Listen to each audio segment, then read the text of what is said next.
Vincent, c'est le personnage principal du Grand Horizon.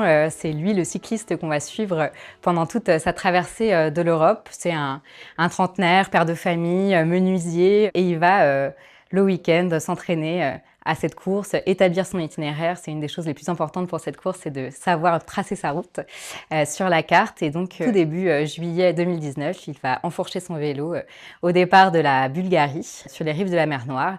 Pourquoi il fait ça? C'est toute la question du livre, parce que c'est une course effectivement extrêmement dangereuse.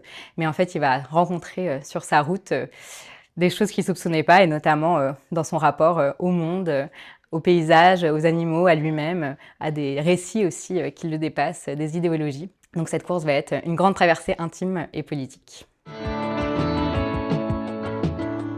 Mon roman prend pour cadre une course cycliste qui traverse chaque année l'Europe d'est en ouest ou d'ouest en est en fonction des éditions. C'est une course fascinante, dangereuse, donc je me suis intéressée à cette course pour écrire Le Grand Horizon.